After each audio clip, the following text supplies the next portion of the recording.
dared me for our anniversary to wear a tie. If you're a guest here before, I've never worn dress pants, let alone a tie. But it was a dare, and I didn't want to back down, so there you go. You better not clap too hard, because I might keep doing this. Like many of you, I got caught up in the celebrations taking place in the States this past week with the inauguration of America's 44th President, Barack Obama. Christopher Campice of Edmonton, Alberta summed up what I think many of us saw or witnessed this past week, and I'm going to quote, "I can't remember a time when so many people were so enthralled with politics, let alone politics in another country." What is it about Barack Obama that so many people worldwide find so alluring? Now granted that much of the planet is feeling the unpleasant effects of recession and economic slowdown and uncertainty. The war in Iraq has waged longer than many would like and has waged long enough for everyone probably to question its effectiveness. And 8 years of George Bush's Lone Ranger politics have been more than most could take. So there's a sense in which the world is ripe for a new president. And then in all of this, you factor in the fact that Barack Obama is America's first elected black president. Amazing.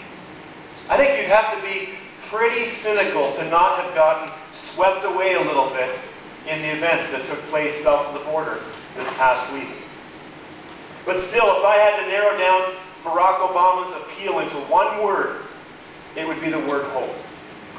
This man has a remarkable ability to instill hope in people. People who, by and large, are feeling hopeless. Amazing. Well, we've endeavored to do the same thing here at River City Church.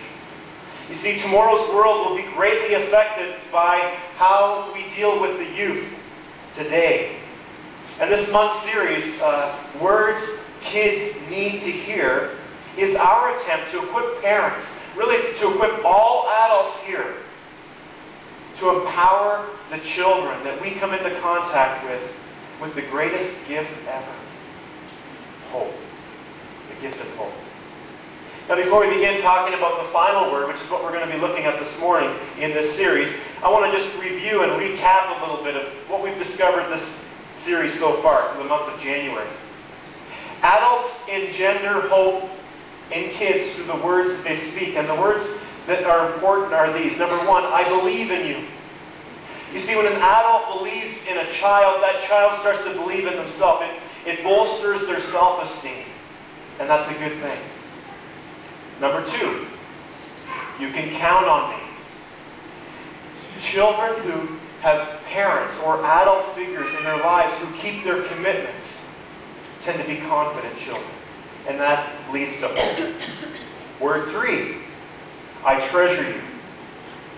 When we affirm how special our children are to us, we're helping them grow into adults who rejoice in the diversity of the world's people, as they should. Word number four, I'm sorry. Please forgive me. Everyone makes mistakes, adults included. And when we communicate a heartfelt apology to a child, we restore that child's confidence and faith in humanity, their faith in people. Number five, no. The word no is necessary when it comes to our teaching children boundaries and helping them to live within limits. And children who learn healthy limits in the home move out of the house to be more confident and competent citizens in our nation and global citizens in the world. And the fifth and the final word that kids need to hear, the one that we're going to talk about this morning, is I love you. I love you. And I'm sure that word is no surprise to anyone here. After all, saying I love you is our culturally accepted way to express our deepest emotions and sympathies and sentiments. And most parents would rank saying I love you to a child as their number one objective. As their number one objective. But here's something that may surprise you. A higher objective exists. And that higher objective is to hear back from our children These words, I believe that you love me. I believe that you love me. And the only way that we're going to hear that back, the only way that a child is going to say that back to a parent is when we show that child that he or she is loved unconditionally. Unconditional love. Now, let's face it, that's not a term that we use very frequently today. Seems like everything that we read or sign has some condition attached. We watch an automobile commercial on television, and at the end of the commercial they flash this font. I don't even know if my computer has a font that small. And that's all the conditions about the offer, about the great deal that you're going to be getting. We really only know conditional. But maybe we can, through the back door of this word conditional, get a better perspective of what unconditional can mean when it comes to loving children. When a person's love is conditional, it's based on something that you do, or maybe on how you do it. Conditional love might be based on a person's looks, or their performance, or their ability to respect or obey you. Conditional love is an if-then love. If you do this, then I'll love you. Conditional love is an if-then love. And while very few parents, hopefully no parents here, while very few parents would consciously say such a phrase to their children or to a child, I think that we adults unintentionally communicate conditional love to children in too many ways. For instance, when I say, I love you to one of my children, and then pause, expecting them to say, I love you in response, unintentional coercion takes place. No, it's not wrong for my children, Eric or Alika, to tell me that they love me. And the point isn't that I should ramble on after saying that phrase, I love you, so that they can't get a word in edgewise. The problem rests with my expectation of a response.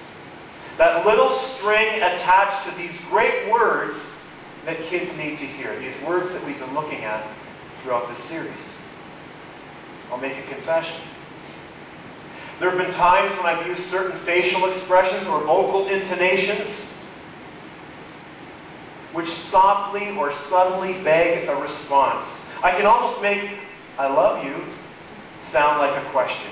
Like I want them to say, I love you too, Dad. But while it feels fabulous when my kids tell me that they love me, when they express their love, it's unfair for me as a parent to go fishing for it. It's unfair for you as a parent to go fishing for it. Why? Because it runs counter to the kind of love that children need to receive and experience and learn, this unconditional love. In their book, The 5 Love Languages of Children, Drs. Gary Chapman and Ross Campbell provide a clear definition of unconditional love. And I quote, "We can best define unconditional love by showing what it does. Unconditional love shows love to a child no matter what. We love regardless of what the child looks like, regardless of her assets, liabilities, or handicaps, regardless of what we expect her to be, and most difficult of all, regardless of how she acts."